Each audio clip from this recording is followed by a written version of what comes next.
नमस्कार दोस्तों। Science majesty में आपका स्वागत है। तो लास्ट वीडियो में दोस्तों हम लोगों ने देखा था कि फिजिक्स में क्या क्या चीज़ें पूछी जाती है, फिजिक्स का सिलेबस क्या है, जो भी वनडे कॉम्पिटिटिव एग्जाम में जो आजकल का जो ट्रेंड चल रहा है, क्वेश्चन पूछने का जो ट्रेंड है, उन सभी चीज़ों को हम लोगों ने लास्ट वीडियो में डिस्कस किया था। उसी के बेसिस पे हम लोगों ने स्टार्ट करने का प्रयास किया था कि मैं जो पहला टॉपिक स्टार्ट है मेजरमेंट, वो मैं आपको आज बताने वाला हूँ। तो जिन लोगों ने अब तक इन चैनल को सब्सक्राइब किया है उनका बहुत बहुत धन्यवाद।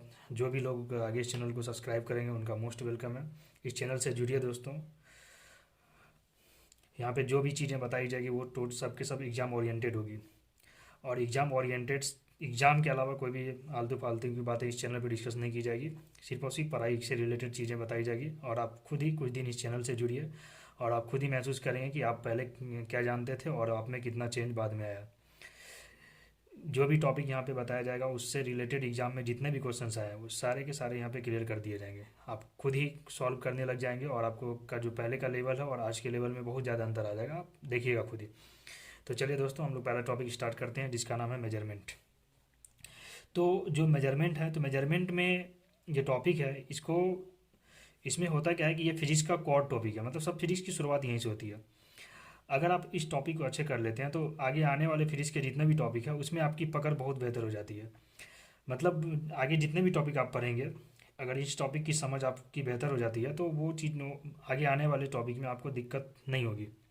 और दूसरी बात ये भी दोस्तों कि फिजिक्स से जो पढ़ना इसलिए ज़रूरी हो जाता है कि अगर आप फिजिक्स को समझ लेते हैं तो आगे जो भी साइंस रिलेटेड टॉपिक है, जैसे आपका कभी कभी कुछ पार्ट ज्योग्राफी में भी साइंस ओरिएंटेड है, कुछ पार्ट आप केमिस्ट्री पढ़ते हैं, बायोलॉजी पढ़ते हैं, तो वहाँ पे भी आपको समझने में दिक्कत नहीं होती है। तो अगर आप फिजिक्स को समझ लेते हैं तो आपकी समझ इतनी बेहतर हो जाती है कि बाकी चीज़ों को समझने में आपको बहुत आसानी होगी। और साथ ही जब एग्जाम से रिलेटेड आप क्वेश्चन को सॉल्व करते हैं तो उसमें भी आपको बहुत हेल्प मिलती है। ठीक है दोस्तों, तो फिर हम लोग चलिए शुरुआत करते हैं। तो इस टॉपिक में है system of units and units in SI system. ठीक है दोस्तों, ये टॉपिक दो पार्ट में बटा हुआ है। यूनिट इन एसआई सिस्टम ये बहुत बाद का कंसेप्ट है। इससे पहले का जो कंसेप्ट था सिस्टम ऑफ यूनिट्स, ये पहले चलती थी। सिस्टम ऑफ यूनिट्स और यूनिट इन एसआई सिस्टम, ये दोनों चीज़ को हम लोग आगे डिस्कस करेंगे। पहले ओवरव्यू थोड़ा ले लेते हैं।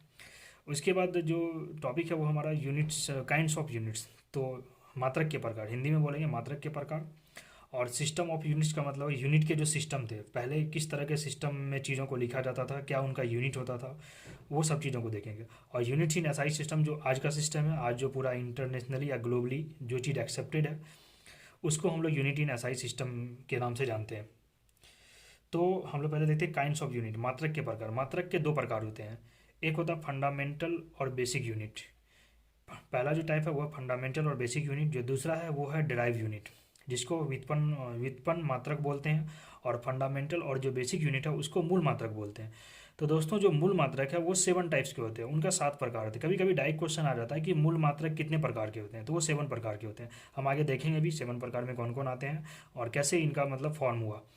उसके बाद ड्राइव यूनिट, ड्राइव यूनिट 2 प्रकार के होते हैं। तो आखिर इन दोनों में अंतर क्या है, इस चीज़ को भी समझना बहुत जरूरी है। इनको मूल मात्रक क्यों बोला गया है? इनको मूल मात्रक इसलिए बोला गया कि क्योंकि ये किसी दूसरे यूनिट पे डिपेंड नहीं है, इनका अपने आप इंडिपेंडेंट वैल्यू होता है। और एक बार जब इनका यूनिट आपने फिक्स कर दिया तो आप इसको दोबारा चेंज भी नहीं कर सकते हैं।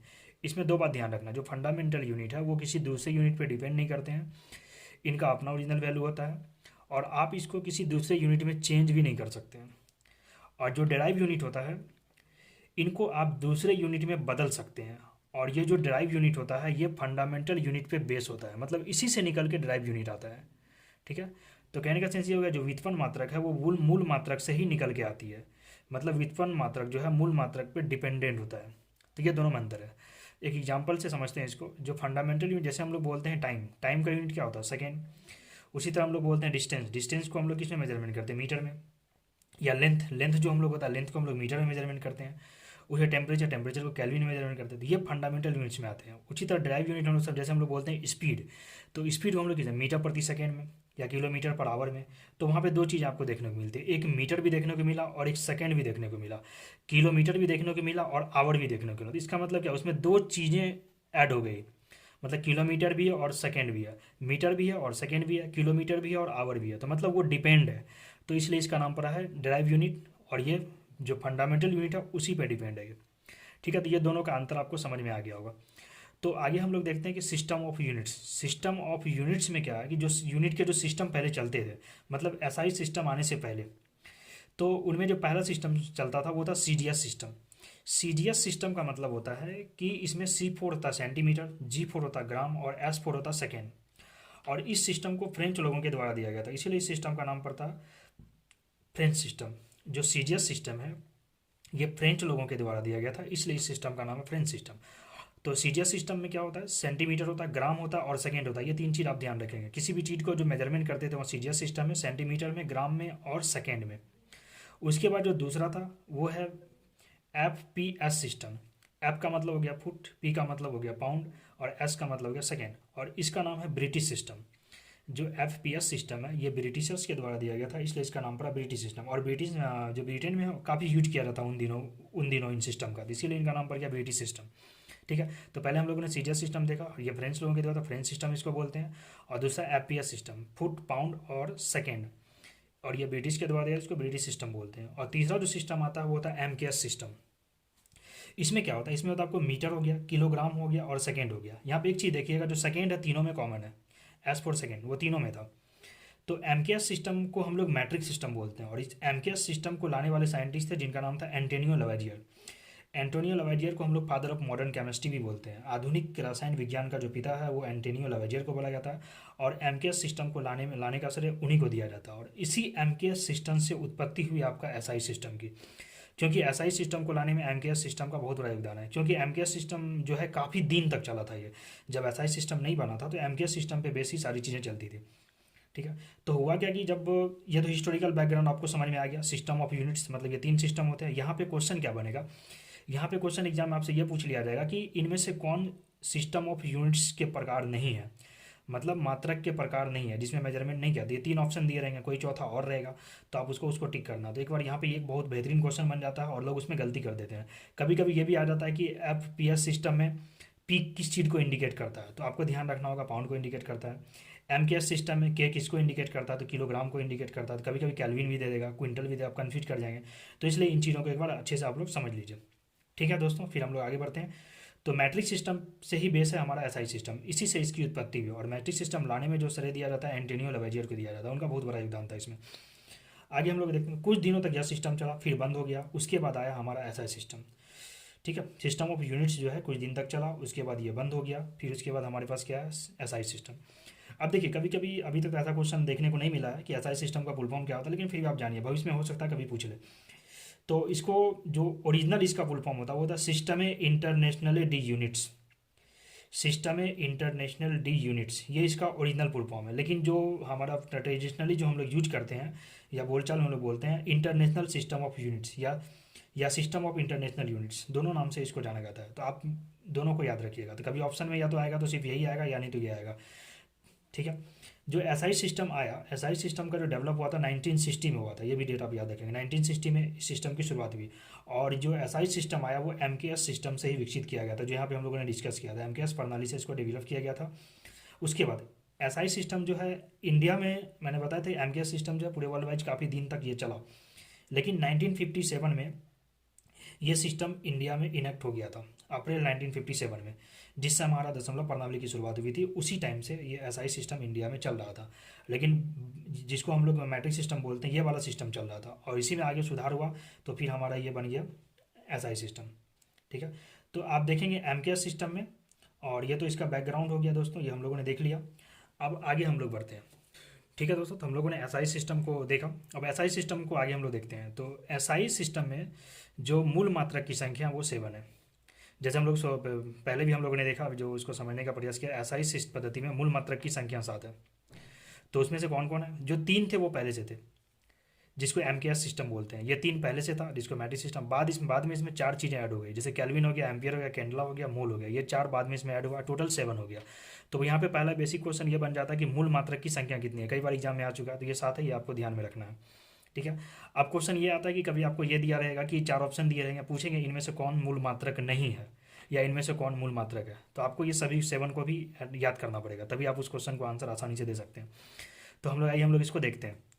तो सबसे पहले उसमें आता है लेंथ। तो लेंथ का जो यूनिट होता है वो होता है मीटर, और इसका सिंबल होता है M। उसके बाद आपका होता है मास। जिसको द्रव्यमान बोलते हैं, तो उसका यूनिट हो गया किलोग्राम, और इसको हम लोग रिप्रेजेंट करते हैं सिंबल के तौर पे केजी पे। उसके बाद आता है टाइम। टाइम को हम लोग, इसका यूनिट हो गया सेकेंड। टाइम का तो बहुत सारा, लेकिन हम लोग सेकेंड में जो यहाँ पे दिया गया वही ऐसा यूनिट में उसको लिखना है। टाइम हो गया सेकेंड, उसको ऐसे इंडिकेट करते हैं। टेम्परेचर को केल्विन में मेजरमेंट करते हैं, ताप जिसको बोलते हैं, और इसको के से इंडिकेट किया जाता है। विद्युत धारा, इलेक्ट्रिक करंट, इसको एम्पियर में मेजरमेंट करते हैं, इसको कैपिटल ए से इंडिकेट करते हैं। उसके बाद आता है ल्यूमिनियस इंटेंसिटी, ज्योति तीव्रता, इसको सी डी, इसको कैंडला इसका यूनिट होता है, और इसको सी डी से इंडिकेट करते हैं, कैंड भी इसको बोला जाता है। उसके बाद आता है अमाउंट ऑफ सब्सटेंस, इसका यूनिट होता है मोल, और इसको मोल से रिप्रेजेंट किया। यहाँ पे दो चीज़ों आपको समझने में दिक्कत है, एक तो ल्यूमिनेट इंटेंसिटी और अमाउंट ऑफ सब्सटेंस। तो इन दोनों चीज़ों को आगे हम लोग डिस्कस करेंगे। यहाँ तक की चीज़ों का आप अपने डेली लाइफ में सुनते हैं तो इसको आसानी से आप समझ गए होंगे। लंबाई में भी कोई दिक्कत नहीं है, द्रव्यमान में भी कोई दिक्कत नहीं है, टाइम में भी दिक्कत नहीं है, टेम्परेचर में दिक्कत नहीं है, और इलेक्ट्रिक करंट तो जानते हैं घर में करंट सप्लाई होता है तो इसका यूनिट एम्पियर होता है। तो बाकी ये दो चीज़ों में आपको दिक्कत हो सकता है, तो लेकिन हम लोग इसको हम समझाने का कोशिश करेंगे आगे। तो यहाँ पे याद रखिएगा, जो ल्यूमिनियस इंटेंसिटी का यूनिट कैंडला होता है, अमाउंट ऑफ सब्सटेंस का मोल होता है, ठीक है। तो आगे ये तो हो गया हमारा 7, जो है मूल मात्रा की संख्या 7 होगी। उसके बाद दो कम्प्लीमेंट्री फंडामेंटल यूनिट्स है जो आपके सिलेबस में नहीं है, यहाँ से क्वेश्चन नहीं आते हैं, फिर भी आप थोड़ा सा इनका ध्यान रखिएगा, माइंड में एटलीस्ट थोड़ा सा इनको रखिएगा। एक होता है आपका समतल एंगल, जिसको एंगल बोलते हैं, उसका यूनिट होता है रेडियन। जैसे आप लोग मैथ में पढ़ते होंगे पैरेडियन इक्वल टू 180 डिग्री, तो वो अलग सब्जेक्ट है मैम, जो चेंज किया जाता है जब हम लोग सर्कल से रिलेटेड क्वेश्चन को सॉल्व करते हैं, तो वहाँ पे इस कंसेप्ट को यूज किया जाता है। उसके बाद आता है सॉलिड एंगल। सॉलिड एंगल को हम लोग बोलते हैं स्टेडियन, ऐसा, और इसका यूज आपको ल्यूमिनस इंटेंसिटी में पड़ेगा। यहाँ पे जब हम इसको समझाएंगे तो सॉलिड एंगल वहाँ से क्लियर हो जाएगा। बस समतल कोण याद रखिएगा, इसका यूनिट होता है रेडियन, इसको सिंबल होता है आरएडी, और सॉलिड एंगल इसको घनकोण बोलते हैं, इसका होता है स्टेडियन, और इसको एसआर से इंडिकेट करते हैं, बस ये। तो यहाँ पे दो चीज़ है, कम्प्लीमेंट्री यूनिट या संपूरक यूनिट, उनकी संख्या 2 है, और जो हमारा मूल मात्रक है उनकी संख्या 7 है। सातों को याद कर लेना है और इसको भी देख लेना। तो अभी हम लोगों ने डिस्कस किया था अमाउंट ऑफ सब्सटेंस के बारे में। पहले हम लोग देख लेते हैं ये अमाउंट ऑफ सब्सटेंस होता क्या है, ये मोल क्या है, तो इनको समझना जरूरी है। अमाउंट ऑफ सब्सटेंस का मतलब होता है कि पदार्थ की मात्रा का एक भौतिक मात्रा, यहाँ पे ध्यान दीजिएगा, पदार्थ की मात्रा का एक भौतिक मात्रा है जो इलेक्ट्रॉन, प्रोटॉन, आयंस, एटम्स और मॉलिक्यूल्स, अणु या परमाणु जिसको बोलते हैं, जैसे तत्वों के समूह के आकार का माप देता है। मतलब अमाउंट ऑफ सब्सटेंस का मतलब होता है कि ऐसे पार्टिकल जिसको आप कह सकते हैं, बहुत छोटे कण जिसको आप अपनी आंखों से नहीं देख सकते हैं। और जैसे मान लीजिए कि अगर हम कोई चीज़ लेते हैं तो उसमें कितना कण है, कितना वो एटम्स है, कितना मॉलिक्यूल्स है, तो उसको हम लोग बोल देते हैं अमाउंट ऑफ सब्सटेंस से उसको इंडिकेट करते हैं, पदार्थ की मात्रा, ठीक है।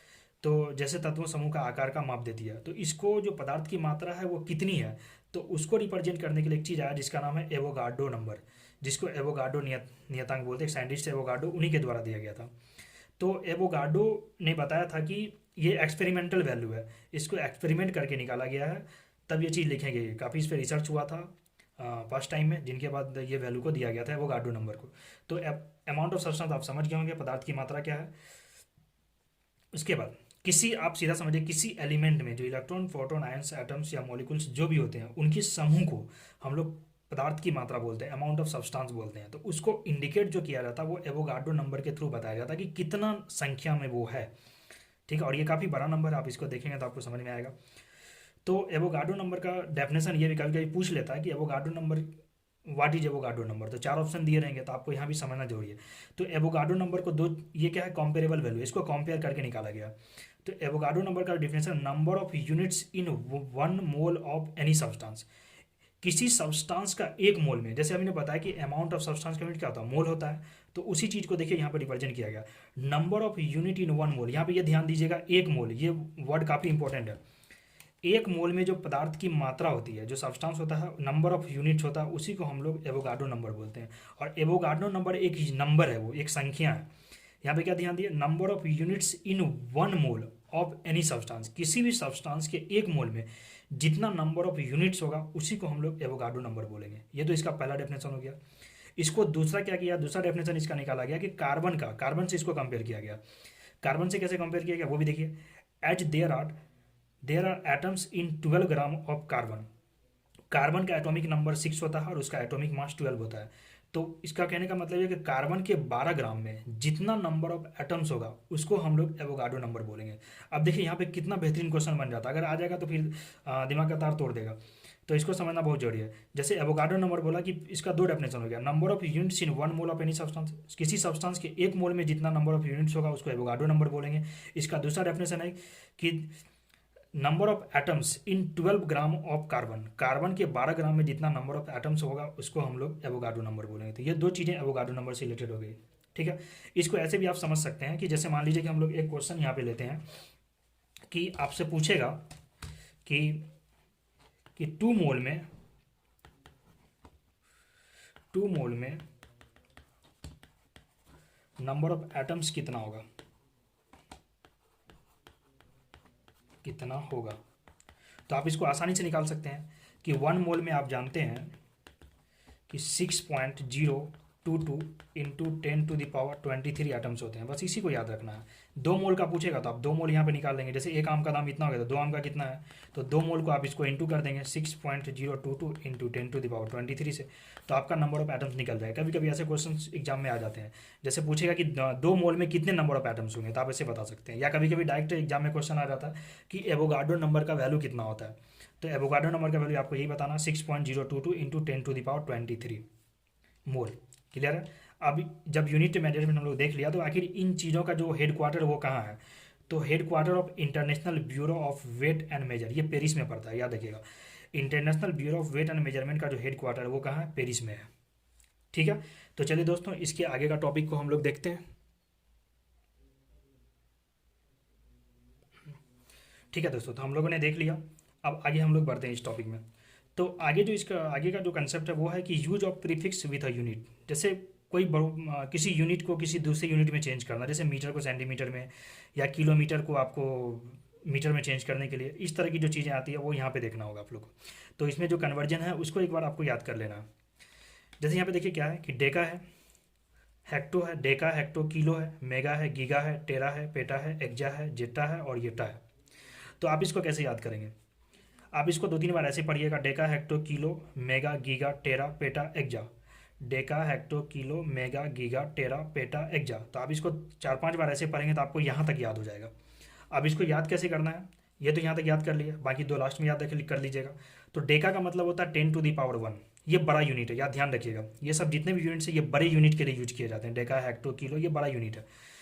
तो 10⁻1, और हेक्टो का मतलब होता है 10⁻2 मतलब 100, किलो का मतलब होता है 1000 10⁻3, उसके बाद मेगा का मतलब 10⁻6, और गीगा का मतलब है 10⁻9, टेरा का मतलब रहेगा 10⁻12, पेटा का मतलब होगा 10⁻15, और एक्जा का मतलब होगा 10⁻18, और जेटा का मतलब होगा 10⁻21, और योटा का मतलब रहेगा 10⁻24। तो यहाँ पे देखिए एक कॉमन चीज़ यहाँ पे आप देख रहे हैं कि जब किलो तक गए हम लोग तो 1 फिर 2 हुआ फिर 3 हुआ किलो तक, और उसके बाद किलो के बाद जैसे मेगा में आए तो पावर 3 बढ़ने लगा, 3 से 6 हो गया, फिर 6 से 9 हो गया, 9 से 12 हो गया, 12 से 15 हो गया, 15 से 18, 18 से 21, 21 से 24। तो आपको क्या करना है कि ये वाला सीक्वेंस याद कर लेना है। अब बाकी 10⁻1 से इसको रिलेट कर देना, ऐसे करके आप जोड़ लीजिएगा तो बाकी कोई भी पूछेगा आप निकाल लीजिएगा। तो कैसे करना, deca hector kilo mega giga tera peta exa. तो आप इसको 4-5 बार इस तरह से पढ़ेंगे तो आपको याद हो जाएगा पूरा।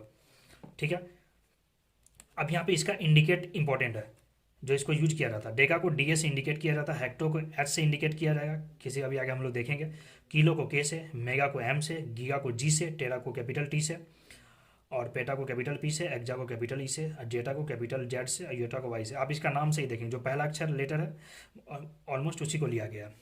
ठीक है, तो यहाँ पे आपको याद हो जाएगा ये आसानी से, इसमें कोई दिक्कत वाली बात नहीं है। इसको आप इस तरह से करेंगे तो ये याद हो जाएगा, और इस तरह से पावर आप बढ़ाते चले जाएंगे। तो आखिर इसमें क्वेश्चंस कैसे बनते हैं, ये बहुत आसान क्वेश्चन है। कभी आपको पूछ लेगा कि 1 किलो में कितना होता है, तो आपको याद होगा 10⁻3 ग्राम, गीगा में कितना होगा 10⁻6, पेटा का मतलब क्या है 10 पे पावर आपको याद रखना होगा 15, एक्जा का मतलब क्या है 10⁻18। इस तरह से आपको याद रखना। अब चेंज देखिए कैसे किया जाता है। जैसे एक सवाल यहाँ पे आ जाएगा कि 2.5 गीगा हर्ज है और इसको हर्ज में बदलना है। ठीक है, तो आपको गीगा का मतलब पता होना चाहिए। तो यहाँ पे देखिए जी, गीगा का मतलब क्या है 10⁻6, कुछ नहीं करना है, इस जी के जगह पे 10 गीगा का मतलब यहाँ पे 10⁻9 है। तो यहाँ पे आपको क्या करना है कि जी के जगह पे 10⁻9 लेके आ जाना। तो 2.5 इंटू 10⁻9 हर्ज हो जाएगा। तो अब देखिए गीगा हर्ज से आपने हर्ज में बदलना सीख गया। ठीक है, किसी भी यूनिट में आप बदल सकते हैं, बस इसका पहला लेटर आप देखिएगा ये क्या है, जी है तो गीगा में बदल देंगे। अगर आपका पी है, पेटा हर्ज होता तो पेटा की जगह हम लोग क्या 10 पे पावर, जैसे यहाँ पे 15 ले लेते। उसी तरह एक्जा हर्ज होता तो 10 पे पावर 18 ले लेते। तो यहाँ पे जी है तो गीगा में देखेंगे, गीगा में क्या है, कैपिटल जी है तो यहाँ पे कैपिटल जी से इंडिकेट किया गया, इसलिए ये इंडिकेटर इंपॉर्टेंट है, इसको आराम से देखिएगा तो याद हो जाएगा, कोई मुश्किल काम नहीं है ये जो है आपका मेगा है, ठीक है, सॉरी ये मेगा है, मेगा ओम है, ठीक है। तो मेगा ओम को आपको ओम में कन्वर्ट करना है, और मेगा का मतलब आप जानते हैं, देखिए कैपिटल एम है तो यहाँ पे कैपिटल एम है, तो मेगा का मतलब है 10 पे पावर आपका हो जाएगा 6, तो इसको 5 इंटू 10 पे पावर 6 से मल्टीप्लाई कर देंगे तो ये आपका ओम में कन्वर्ट हो जाएगा, तो मतलब 5.0 मेगा ओम हो जाएगा 5 इंटू 10 पे पावर 6 ओम, ठीक है दोस्तों। आगे उसी तरह ये तो बड़े यूनिट के लिए हो गया। यहाँ पे देखिए पावर बढ़ रहा है, तो पावर बढ़ रहा है तो ये नंबर बढ़ता चला जाएगा, ये बहुत बड़ा यूनिट हो जाएगा ये। और यहाँ पे देखिए पावर डिक्रीज हो रहा है, तो मतलब ये छोटे यूनिट में कन्वर्जन के लिए है। तो some prefix use in small measurement, ये छोटी मात्रक के लिए है। तो जैसे देखिए इसको भी याद करने का आसान तरीका है, जैसे आप इसको याद करेंगे उसी तरह से इसको भी याद आप कर सकते हैं। इसको याद ऐसे करिएगा, deci centi milli micro nano pico femto atto zepto, इस तरह से पढ़ना है। Deci centi milli micro nano pico femto atto zepto, और ये टो लास्ट में। और इसका इंडिकेशन देख लीजिएगा, डेसी का डी है, सेंटी का सी है, मिली का एम है, माइक्रो का ये सिंबल यूज होता है, याद रखिएगा। ये जहाँ भी आपको देखने को मिले ये माइक्रो को इंडिकेट करता है। नैनो का एन लिखा रहेगा, पीको का पी लिखा रहेगा, या डबल म्यू दिया, इसको म्यू बोलते हैं, ये जो सिंबल है इसको म्यू बोला जाता है फिजिक्स में। तो माइक्रो को म्यू से इंडिकेट किया जाएगा, पीको को डबल म्यू से या कैपिटल पी, जनरली आपको कैपिटल पी देखने को ही मिलेगा। फेम्टो को एफ से, ऑटो को ए से, और जेटो को जेड से, योटो को वाई से। ये सब देखिए स्मॉल यूनिट्स में है, ठीक है। ये स्मॉल मेजरमेंट के लिए है तो इसलिए इसे स्मॉल लेटर यूज किया जाता है, ठीक है दोस्तों। और यहाँ पे ये जो है बड़ी मात्रक के लिए तो कैपिटल लेटर यूज किया जाता है, ऐसे भी आप इसको समझ सकते हैं। अब डेसी का देखिए, डेसी का मतलब है 10 पे पावर -1, सेंटी का मतलब है 10 पे पावर -2, मिली का मतलब है 10 पे पावर -3, माइक्रो का मतलब है 10 पे पावर -6, नैनो का मतलब है 10 पे पावर -9। तो आप ऐसे याद करेंगे, deci centi milli micro nano pico femto atto zepto, देखिए मुझे कैसे याद है उसी तरह से आप भी याद कर सकते हैं। और फिर आपको क्या करना है, डेसी पे पावर 1 लगाना है -1, और फिर आप पावर -2 करना, फिर -3 करना है। जैसे आप मिली से नीचे जाएंगे माइक्रो में जाएंगे, फिर 3 आप पावर बढ़ाते चले जाएंगे, शुरुआत में 3 तक 1 बढ़ाना है, फिर 3 पावर आपको बढ़ाते चले जाना। और ये जो पावर बढ़ रहा है ना, ये नंबर काफ़ी छोटा होता जा रहा है। यहाँ पे क्वेश्चन कभी कभी ये भी आ जाता है कि 1 नैनोमीटर में कितना मीटर होता है, तो 10⁻⁹ मीटर। पूछ लेगा कि 1 माइक्रोमीटर में कितना मीटर होता है, 10⁻⁶ मीटर। ये डायरेक्ट सवाल कई बार एग्जाम में आ चुका है, आप प्रीवियस ईयर के क्वेश्चन को आप देखिएगा तो आपको ये सब क्वेश्चन देखने को मिलेगा। एक क्वेश्चन तो ऐसा भी आ गया है एग्जाम में कि ये 4 यूनिट दिए रहेंगे, ये 4 दिए रहेंगे, पूछेंगे ये 4 दिए रहेंगे, इनमें से 4 पूछेंगे, इनमें से सबसे छोटा कौन है। तो आपको अगर पावर याद नहीं रहेगा तो आप इसका आंसर नहीं निकाल पाएंगे। तो जैसे मान लीजिए माइक्रो नैनो पीको फेम्टो दे दिया, तो आपसे पूछ लेगा कि माइक्रो नैनो पीको फेम्टो में सबसे छोटा कौन है। तो यहाँ पे देखना पावर माइनस में बढ़ रहा था, मतलब माइनस में जितना बड़ा पावर होगा वो नंबर उतना छोटा होगा। तो माइक्रो नैनो पीको फेम्टो, तो फेम्टो का पावर कितना 10 पे पावर -15, तो ये सबसे छोटा हो जाएगा। तो इसका आंसर क्या हो जाएगा 10 पे पावर -15। तो इस तरह से भी क्वेश्चन पूछ लिए जाते हैं। उसी तरह यहाँ पे आपको दे देगा ये 4, बोलेगा इनमें सबसे बड़ा यूनिट कौन है, तो फिर उस तरह से आपको ये याद रखना पड़ेगा। तो यहाँ से कई क्वेश्चन सॉल्व हो जाते हैं अगर बस आप इसको एक बार अच्छे से याद कर लेते हैं तो आइए देख लेते हैं इसका कुछ कन्वर्जन। 1 सेंटीमीटर, 1 सेंटीमीटर का मतलब होता है 1/100। आप इसको ऐसे भी समझ सकते हैं 1/100 मीटर, कहने का मतलब हुआ कि 100 जब मीटर का हम 100 टुकड़ा करेंगे तो उसका जो एक टुकड़ा होगा वो सेंटीमीटर में कहलाएगा। इसी को हम ले लीजिए 10 पे पावर -2 मीटर से। उसी तरह 1 मिलीमीटर, तो 1 मिलीमीटर में होता है 1/1000 मीटर। मतलब इसका मतलब हो गया कि जब 1000 मीटर, जब मीटर है तो मीटर 1 मीटर है, अगर उसका हम 1000 टुकड़ा करेंगे तो उसमें जो एक टुकड़ा होगा वो हमारा मिलीमीटर में आएगा, ठीक है। तो 1 मिलीमीटर का मतलब होता है 10 टू द पावर -3 मीटर, और 1 सेंटीमीटर का मतलब 10 टू द पावर -2 मीटर, ठीक है। उसे देखिए 1 माइक्रो, माइक्रो का भी हम लोगों ने देखा, माइक्रो का सिंबल ये है, तो यहाँ भी माइक्रो का सिंबल ये लिया गया है म्यू, जिसको म्यू बोलते हैं। तो माइक्रो का मतलब होता है 10 टू द पावर -6 मीटर। कभी कभी डायरेक्ट क्वेश्चन ये आ जाता है, ये ध्यान रखिएगा। अब देखिए उसी तरह से 1 नैनोमीटर, तो इसका मतलब क्या, it is the 1 billionth part of the metre. अभी जस्ट मैंने आपको बताया कि जैसे यहाँ पे 1 मिलीमीटर है, इसका मतलब क्या है कि जब 1 मीटर का 1000 टुकड़ा करेंगे तो जिसका एक टुकड़ा होगा वो हम वो हमारा 1 मिलीमीटर होगा। उसी तरह माइक्रो है, तो 1 मिलियंथ पार्ट ऑफ मीटर, जब मीटर का 1 मिलियन पार्ट करेंगे तो उसका एक पार्ट जो होगा वो हमारा माइक्रो होगा। सोच लीजिए कितना छोटा यूनिट है ये। उसी तरह से नैनोमीटर, इसका मतलब क्या, जब 1 इट इज 1 बिलियन, मतलब 1 नैनोमीटर का मतलब क्या 10 टू द पावर -9 मीटर, जैसे यहाँ पे दिया हुआ है 10 टू द पावर -9 मीटर। तो इसका प्रैक्टिकल मतलब क्या वो हम समझाना चाह रहे हैं। इसका मतलब ये है कि it is the 1 billionth part of the metre, metre का जो 1 बिलियन का जो एक पार्ट होगा वो हमारा नैनोमीटर होगा। तो इसलिए 1 nanometre equal to 10⁻⁻⁹ metre, NM का मतलब नैनोमीटर है। तो ये चीज़ आप इसको याद कर लीजिएगा, तो ये चीज़ें याद हो जाएगी आपको।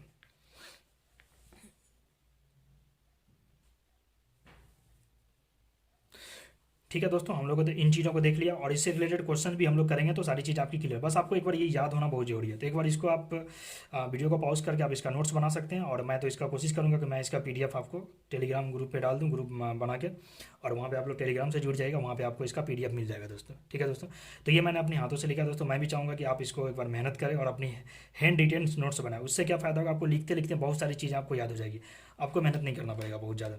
और जब आप रिवीजन करेंगे तो आपको लगेगा आपको पहले से सारी चीज़ें आती है। इसलिए दोस्तों नोट्स बनाना बहुत ज़रूरी है। ठीक है, नोट्स बना के एक मैंने शुरुआत पहली वीडियो में बताया था कि कंसाइड वे में आपके पास एक नोट्स होना बहुत जरूरी है। एक बार आप चीज़ों को इस तरह से कर लेते हैं तो यकीन मानिए दोस्तों, आप एग्जाम में कॉन्फिडेंट होकर जा सकते हैं, एक भी सवाल आपसे गलत नहीं होगा। अभी मैंने यूनिट एंड मेजरमेंट आपको पूरा कंप्लीट जब कर दूंगा तो आप पूरा देखेंगे कि आप पहले क्या जानते थे और आपका अब लेवल क्या हो गया। आप कोई भी क्वेश्चन उठाएंगे तो आपको लगेगा आपको चीज़ें पहले से बहुत सारी चीज़ें आपको आती है। ठीक है दोस्तों, तो हम लोग आगे इस टॉपिक में आगे बढ़ते हैं। उसके बाद देखिए दोस्तों बिगर यूनिट। अब बिगर यूनिट में क्या होता है, जो बहुत बड़ा यूनिट होता है उसके लिए क्या किया जाता है, for the measurement of distance between two heavenly body.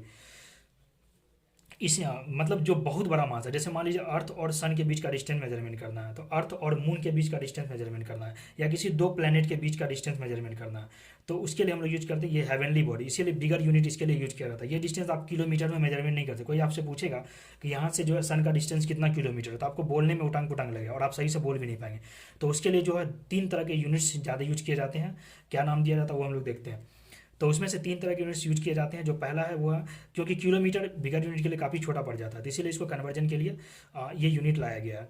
और यहाँ पे देखिए ये छोटी मात्रा है। और किसी चीज़ को पूछेंगे बैक्टीरिया का साइज कितना है, तो अगर बैक्टीरिया का साइज आपसे कोई पूछेगा तो आप उसको किलोमीटर में नहीं बता सकते हैं, मतलब थोड़ा सा अजीब नहीं लग रहा।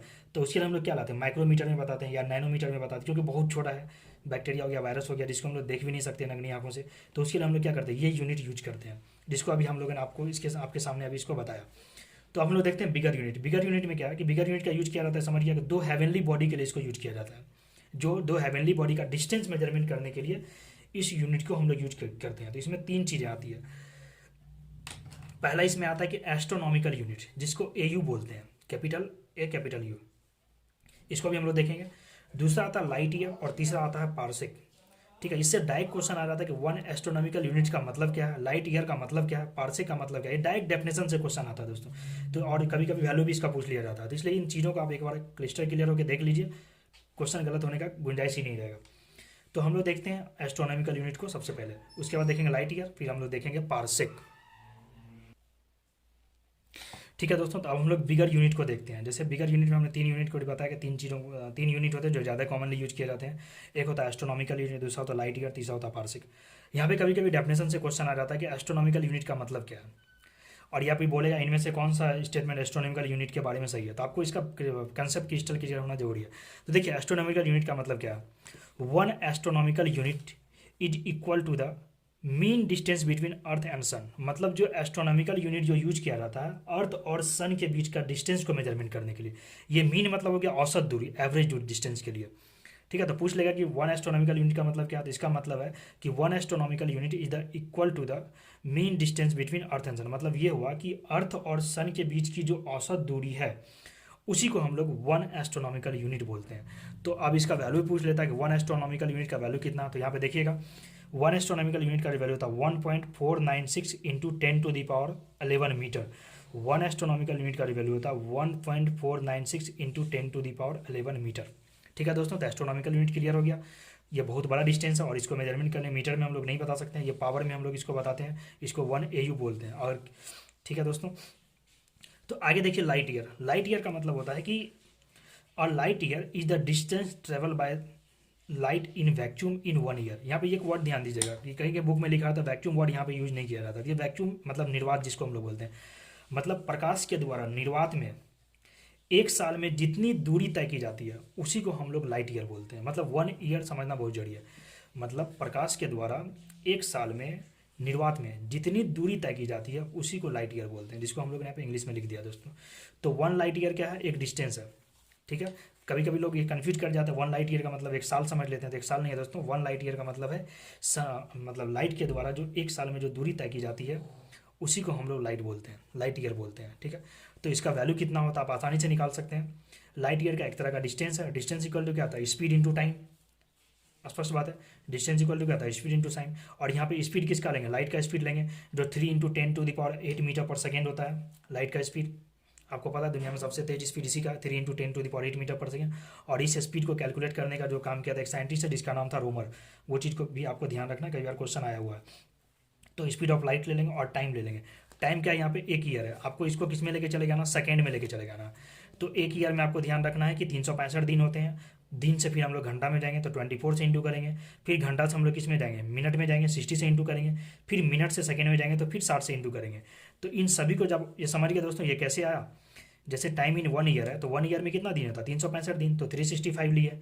और डे को हम लोग किस में कन्वर्ट, अल्टीमेटली ये टाइम को किस में कन्वर्ट करना है, टाइम को हम लोग को सेकंड में कन्वर्ट करना है। तो सेकंड में कन्वर्ट करने के लिए पहले दिन में जाना होगा कि 1 साल में 365 दिन होते हैं। फिर 365 दिन में, दिन को हम लोग घंटा में कन्वर्ट करेंगे, क्यों पता है एक दिन में 24 घंटे होते हैं, 365 इंटू 24 करेंगे तो टोटल आवर हो जाएगा ये।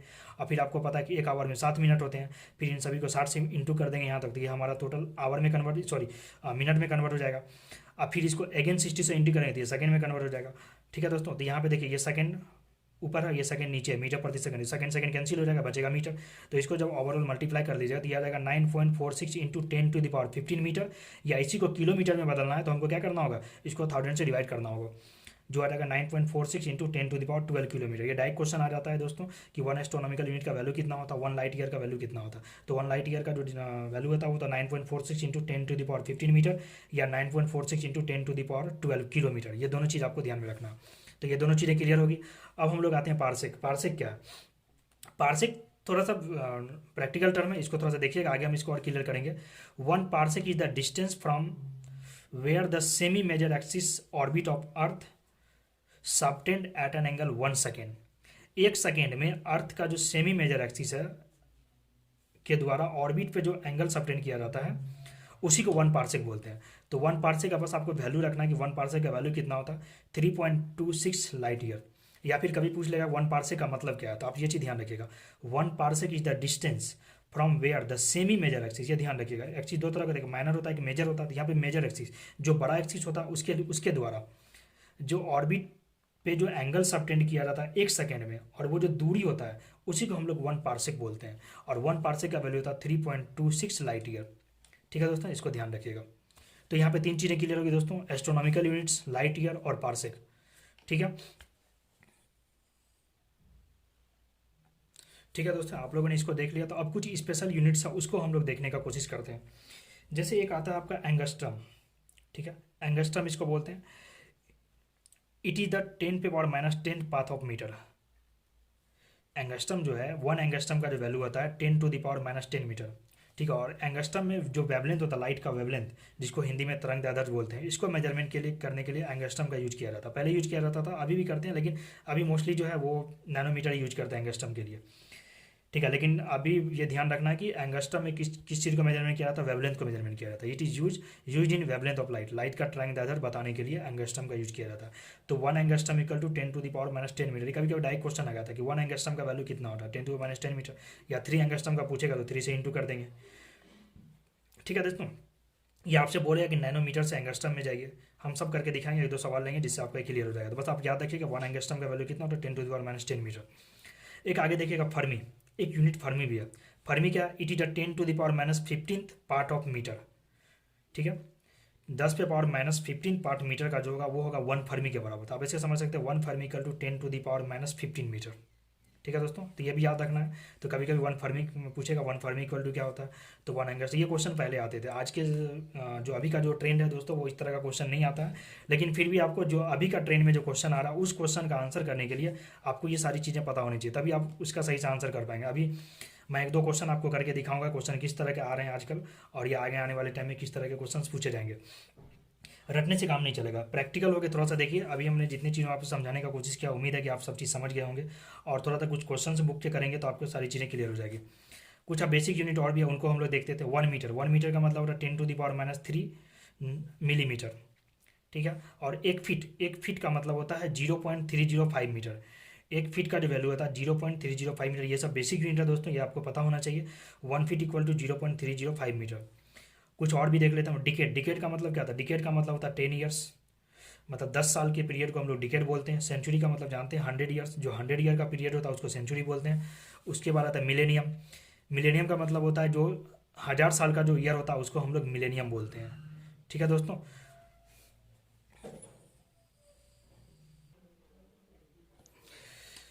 ठीक है दोस्तों, तो अभी तो हम लोगों ने जितना चीज़ देखा उसके बेसिस पे जो क्वेश्चन अब तक एग्जाम में आए हैं उन चीज़ों को एक बार हम लोग देख लेते हैं, तो आपको ओवरव्यू पता चल जाए कि जो हम लोगों ने पढ़ा क्या वो सही डायरेक्शन में पढ़ रहे हैं कि नहीं।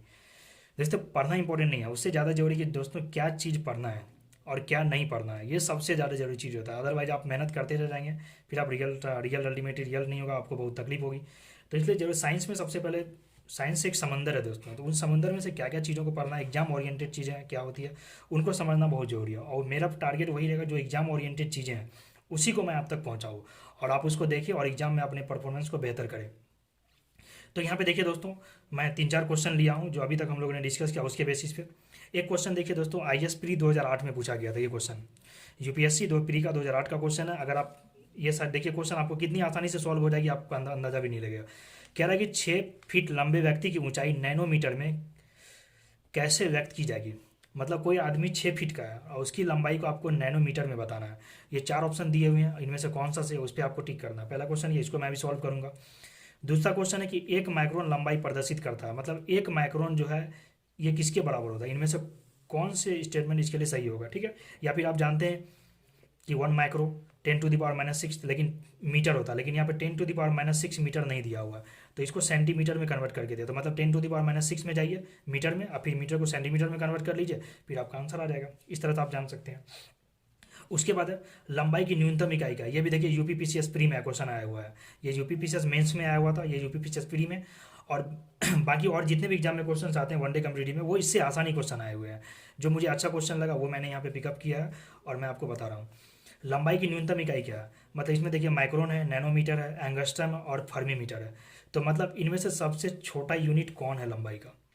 ठीक है, तो माइक्रोन का मतलब है 10⁻⁻6, नैनो का मतलब है 10⁻⁹ और एंगस्ट्रम का मतलब 10⁻10 और फर्मी का मतलब है, जस्ट हम लोगों ने डिस्कस किया था, फर्मी के बारे में बताया था, it is the 10⁻15 part of metre. तो ये हो जाएगा इसका आंसर, मतलब फर्मी हो जाएगा। ये सबसे बड़ा सबसे छोटा है ये, मतलब 10⁻⁻15 है, तो ये सबसे छोटा। देखिए कितना आसान क्वेश्चन, अगर आपको पता है तो आप आसानी से आंसर कर सकते हैं। कुछ और क्वेश्चन हम यहाँ पे देखिए दोस्तों, प्रकाश का तरंग दैर्ध्य जिसको वेवलेंथ बोलते हैं 589 नैनोमीटर, ये भी किसी PCS में आया हुआ क्वेश्चन है, लेकिन आप देखिए कितने आसानी से आप इसको सॉल्व कर सकते हैं। प्रकाश का तरंग दैर्ध्य जो है 589 नैनोमीटर है, तो इसका तरंग दैर्ध्य एंगस्ट्रम में कितना होगा, मतलब इसको एंगस्ट्रम में बताना है। उसी तरह एक दूसरा क्वेश्चन है कि द साइज ऑफ बैक्टीरिया, जीवाणु का जो साइज है 1 माइक्रो है, तो find the number of bacteria in metre, मतलब मीटर में इसका लेंथ क्या होगा माइक्रोन, तो माइक्रो को सीधा जानते हैं, तो 1 माइक्रो इक्वल टू 10⁻⁻6 मीटर, तो इसको 10⁻6 से मल्टीप्लाई कर देंगे तो आंसर आ जाएगा। लेकिन इस तरह के क्वेश्चन को कैसे करेंगे, इस क्वेश्चन को कैसे करेंगे, तो अब मैं इसको सॉल्व कर रहा हूँ, आप इसको देखने का काम करेंगे कैसे ये क्वेश्चन सॉल्व हुआ है, इसका अप्रोच क्या है, कैसे इसका आंसर तक हम पहुँचेंगे। बड़ी आसानी से पहुँच जाएंगे दोस्तों, इसमें कोई रॉकेट साइंस नहीं है, बस आप एक बार इन चीज़ों को समझ गए तो आसानी से इसका आंसर आप निकाल सकते हैं।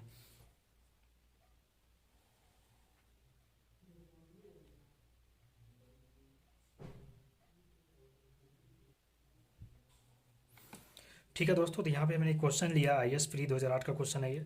6 फीट लंबे व्यक्ति की ऊंचाई नैनोमीटर में आप कैसे ज्ञात करेंगे। तो आप देखिए यहाँ पे सबसे पहले देखिए दिया हुआ क्या है, 6 फीट है, तो 6 फीट। ठीक है, आपको देखिए डायरेक्ट आप फीट से मीटर नैनोमीटर में नहीं जा सकते हैं, आपको क्या पता है, फीट से रिलेशन पता है मीटर से, और मीटर से रिलेशन पता है आपको नैनोमीटर से। तो आप स्टेप बाय स्टेप जाइए, आप पहले ये देखिए कि आपको रिलेशन किसका किससे पता है। फीट से डायरेक्ट आप नैनोमीटर में नहीं जा सकते हैं, आपको फीट से किस में जाना, मीटर में जाना है, और फिर देन आफ्टर मीटर से नैनोमीटर में चले जाना, फिर आपका आंसर आसानी से आ जाएगा। तो आपको पता है कि 1 फीट में कितना होता है, 1 फीट में 0.305 मीटर होता है ये। ठीक है, तो आप 6 फीट का वैल्यू निकाल लेंगे, 6 फीट में आप इसको इंटू कर देंगे, 6 इंटू 0.305 मीटर, और ये जब आप इसको सॉल्व करेंगे तो ये आ जाएगा 1.83 मीटर। ठीक है दोस्तों, अब मीटर से आपको किस में जाना, अल्टीमेटली आपको आंसर नैनोमीटर में चाहिए, तो आपको पता है कि 1 नैनोमीटर का जो वैल्यू होता है वो होता है 10⁻⁹ मीटर। ठीक है, तो आप यहाँ से 1 मीटर का वैल्यू नैनोमीटर में निकाल लीजिए। तो जब 1 मीटर का वैल्यू आप निकालेंगे तो ये हो जाएगा 1/10⁻⁹ नैनोमीटर यहाँ पे चला गया। और आपको कितना का चाहिए, 1.83 का चाहिए। तो यहाँ से हम लोग 1.83 का निकाल लेंगे, 1.83 मीटर का वैल्यू। तो यहाँ पे हो जाएगा 1/10⁻⁹ इंटू 1.83। तो यहाँ पे 2 जीरो उड़ेगा तो 2 जीरो नीचे आ जाएगा। यहाँ पे 9 है तो 2 घट जाएगा तो 7 हो जाएगा। तो ओवरऑल इसका आंसर कितना हो जाएगा, 183 इंटू 10⁻7 नैनोमीटर। देखिए दोस्तों कितनी आसानी से ये क्वेश्चन सॉल्व हो गया। ठीक है, एक बार फिर से मैं इसको एक्सप्लेन कर देता हूँ। 6 फीट है तो 6 फीट में पता है कि 1 फीट में कितना होता है, 0.305 मीटर। तो हमने 6 फीट का वैल्यू निकाल लिया, इतना मीटर हो गया। और फिर हम क्या करते हैं, फीट से डायरेक्ट हम लोग नैनोमीटर में नहीं जा सकते। हम लोग क्या किया, फीट से मीटर में गया और मीटर से फिर नैनोमीटर में चले गए। यहाँ पे मीटर में इसको निकाल लिया और हमको पता है कि 1 नैनोमीटर में 10⁻⁹ मीटर होता है। तो 1 मीटर का वैल्यू निकाल लिए 1 nm/10⁻⁹। और उसी तरह हम लोग 1.83 मीटर का निकाल लिए तो इतना आ गया, ये नैनोमीटर में चला गया। तो ये हमारा आंसर हो जाएगा। देखिए दोस्तों यहाँ पे जो दिया हुआ है इसका आंसर सी हो जाएगा, ऑप्शन सी।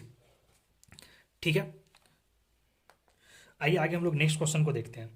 नेक्स्ट क्वेश्चन कह रहा है कि 1 माइक्रोन लंबाई प्रदर्शित करता है। 1 माइक्रोन में क्या होगा, आपको पता है दोस्तों कि 1 माइक्रोन, माइक्रो को इससे इंडिकेट करते हैं। 1 माइक्रो इक्वल टू 10⁻⁻6 मीटर।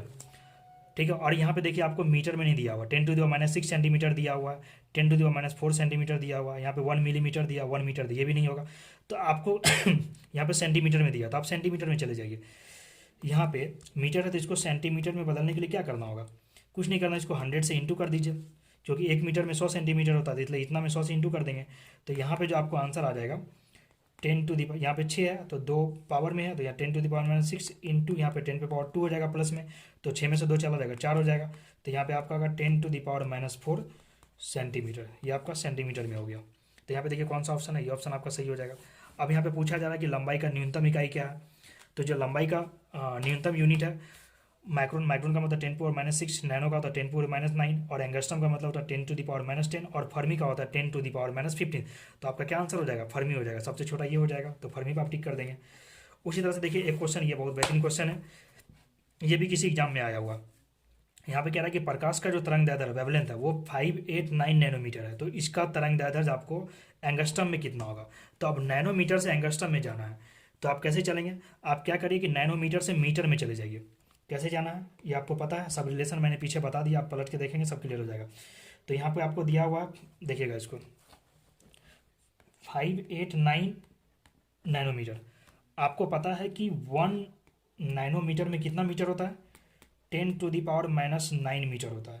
तो आप यहाँ से 58 निकाल लेंगे, तो 589 नैनोमीटर को आप मीटर में कन्वर्ट कर लीजिए। तो ये हो जाएगा 589 इंटू 10⁻⁹ मीटर, ये मीटर में चला गया। और मीटर से एंगस्ट्रम में पता ही आपको कि 1 एंगस्ट्रम का जो वैल्यू होता है वो होता है 10⁻10 मीटर के बराबर। तो आप यहाँ से 1 मीटर का वैल्यू निकाल लीजिए। ठीक है, तो 1 मीटर का वैल्यू कितना हो जाएगा, 1/10⁻10 एंगस्ट्रम हो जाएगा। और यहाँ पे कितना मीटर का चाहिए आपको, 589 इंटू 10⁻9 मीटर। तो यहाँ से निकालेंगे तो 1/10⁻10 इंटू 589 इंटू यहाँ पे 10⁻9। अब यहाँ पे देखिए, यहाँ पे 10⁻10 और यहाँ पे -9 है। ये वाला जब पावर ऊपर जाएगा तो +10 हो जाएगा, और यहाँ पे 9 है तो एक घट जाएगा। तो आपको ओवरऑल क्या मिल जाएगा, आपको मिल जाएगा 5890 एंगस्ट्रम। ये आपका आंसर हो गया। अब देखिए ऑप्शन में दिया होगा, कितना आसान हो गया ये, कौन सा ऑप्शन है, ये आंसर हो जाएगा 5890 एंगस्ट्रम। फिर से एक बार समझ लीजिए, यहाँ पे दिया हुआ 589 नैनोमीटर, इसको हमको कन्वर्ट करना है एंगस्ट्रम में। तो पहले आप देखिए आपको रिलेशन कैसे कैसे पता है, आपको मीटर से आप एंगस्ट्रम जानते हैं, ना कि नैनोमीटर से एंगस्ट्रम जानते हैं। तो आप क्या करिए, नैनोमीटर से पहले मीटर में चले जाइए, फिर देन मीटर से एंगस्ट्रम में चले जाइए। बेसिक तरीका इसका ये है, जब भी सवाल आ जाए तो आपको पहले ये देखना है कि आप किसका रिलेशन किससे जानते हैं, और उसके बेसिस पे आपको कैलकुलेशन करते चले जाना, फिर आप आंसर तक पहुंच जाएंगे। जैसे देखिए मुझे पता था कि 589 नैनोमीटर है, तो 1 नैनोमीटर का वैल्यू 10⁻9 मीटर होता है। उसी तरह से हम 589 नैनोमीटर का वैल्यू मीटर में निकाल लिए, तो जब हम निकाले तो मेरे पास इतना वैल्यू आ गया मीटर का। ठीक है, ये हमारा मीटर में आ गया। और मीटर से हमको एंगस्ट्रम पता है, हमको पता है कि 1 एंगस्ट्रम का वैल्यू 10⁻⁻10 मीटर होता है। तो हमने 1 मीटर का वैल्यू निकाल लिया एंगस्ट्रम में, ये इतना एंगस्ट्रम हो जाएगा। और फिर हमने इसको इससे इंटू कर दिया, तो फिर हमारा एंगस्ट्रम में निकल गया। तो कितना आसानी से सॉल्व हो गया। तो ये बस आपको अप्रोच लगाना है, देखना कि आप कैसे किस तरह से आप चलेंगे। यूनिटी मेथड से आप आसानी से सवाल को सॉल्व कर सकते हैं, कोई मुश्किल काम नहीं है ये। ठीक है, आगे उसी तरह दिया था साइज ऑफ बैक्टीरिया दिया हुआ 1 माइक्रो, और इसको फाइंड करना है number of bacteria in 1 metre length. आपको पता है कि 1 मीटर में कितना होता है। अब ऐसे करिए, 1 माइक्रो का वैल्यू होता है 10⁻⁻6 मीटर। ठीक है, और यहाँ पे आपको सीधा इसको इंटू ही कर देना है, 1 माइक्रो ही दिया हुआ है। तो आपका 1 × 10⁻⁻6, ये यही आंसर हो जाएगा, क्योंकि 1 माइक्रो का मीटर में पूछा गया तो मीटर में इसको बता देंगे। तो ठीक है दोस्तों, आज हमारा टॉपिक यहीं तक रहेगा, और इसमें बहुत सारी चीज़ें अभी और बची हुई है। एक वीडियो और आएगा इस टॉपिक से रिलेटेड, यूनिट एंड मेजरमेंट से, और उसमें आपको डायमेंशन फार्मूला भी देखना है, सारी चीज़ें। उसके बाद अभी ये टॉपिक आपका कंप्लीट हो जाएगा। तो कमेंट करके ज़रूर बताइएगा कि आपको ये वीडियो कैसा लगा, क्या आप इस वीडियो से कितना कुछ सीखे, और आपका जो भी कमेंट और सुझाव, जो भी आप सजेशन देना चाहते हैं या आप कुछ बेहतर चाहते हैं, तो आप मुझे कमेंट करके बताइए। मैं पूरा कोशिश करूँगा कि आप तक बताने का। और मेरा जो प्रयास है दोस्तों, मैं वही पढ़ाऊंगा जो एग्जाम ओरिएंटेड हो, जो आपको एग्जाम में डायरेक्ट देखने को मिलेगी। देखिए अभी ये सब मैंने आईएएस प्री का क्वेश्चन लिया, यूपीपीसीएस मेंस का लिया, तो कितने आसानी से ये सारे सवाल सॉल्व है, कुछ भी आपको टफ नहीं लगा होगा। बशर्ते कि आपको अभी तक जितना भी चीज़ें बताया गया उन सभी चीज़ों का अच्छे से एक बार नोट्स बना लीजिए और एक बार उनको तैयार कर लीजिए। फिर आप मिलते हैं दोस्तों नेक्स्ट वीडियो में। ठीक है दोस्तों, बाय।